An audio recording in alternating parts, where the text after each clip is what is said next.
Welcome back to the smoothest sounds of elementary mathematics. Today we're going to talk about something new, box division.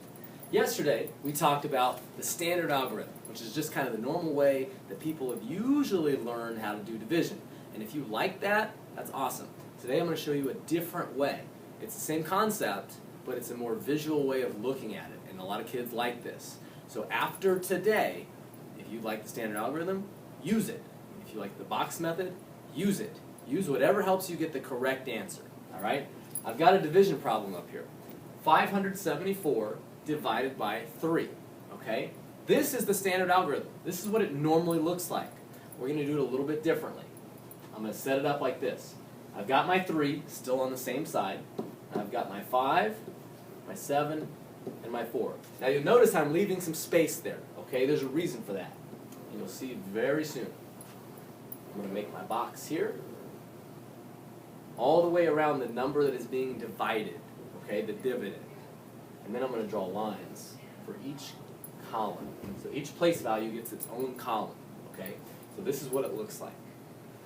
Take it in. Box division, okay? Let's move this out of the way. See ya, old school way. Get out of the way. All right, so I've got it set up. 574 divided by 3. Same problem, but in a box. They usually tell you to think outside the box.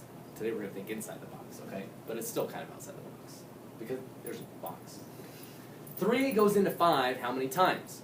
Well, 3, 6. Well, 6 is too high. It's okay, so I'm skip counting. I can only do it once. 3 goes into 5 one time. I'm going to put the 1 above the 5. 3 goes into 5 one time. And just like with the standard way, we're going to multiply. 1 times 3 is what?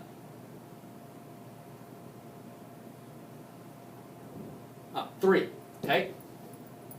And just like before, we're going to subtract. 1 times 3 is 3. 5 minus 3 is 2. Okay? Instead, though, of moving numbers down and all that stuff, this time I'm going to move a number up. I'm going to take this 2, and I'm going to put it in the next column over, turning the 7 into a 27. Okay? Now I'm looking at 3 into 27. How many times does 3 go into 27? Well, you can skip count. Okay? Or you know your fact families, you know your multiplication facts, you know that 3 actually goes evenly, perfectly evenly into 27 9 times. 9 times 3 is 27. So I'm going to put my 9 up here above the 27. 9 times 3 is 27. And I'm going to subtract once again. 27 minus 27 is 0. Since it's 0, you don't have to move it up here. Just for consistency's sake and make sure we're doing the same thing time and time again, I am going to move it. I'm going to put it in front of the 4. That just means there's no 10 value there, right? It's still 4, either way you look at it. How many times does 3 go in 4? Well, 3, 6, no, 6 is too high, so just one time once again. 1 times 3, I know since I already did that math problem, I know it's 3, okay?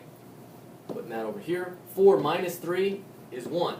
Now, I don't have any more columns to put this. I don't have anywhere else to put this. So this 1, pop it up here, it turns into your remainder. Okay, so my answer is 191, remainder 1. Okay, the important thing, this is a mistake I always see, this is not your answer. It is not 201. So when you're done with your box division, you can just cross that all out. Your answer is always on top, 191, remainder 1. Let's do another one. 749 divided by 7. So I'm going to write 749, and I'm leaving space in between each digit, so I can draw all the lines, right? Divide by 7. Go ahead and pause the video right now. Write this out. We'll do it together, but go ahead and write this out. I'll give you just a second, and then unpause when you're finished. Okay, you should have unpaused your video now. You have this written on your paper at home. Awesome, let's get started. 7 goes into 7. That's an easy one. 7 times 1 is 7. I have my 1 up top.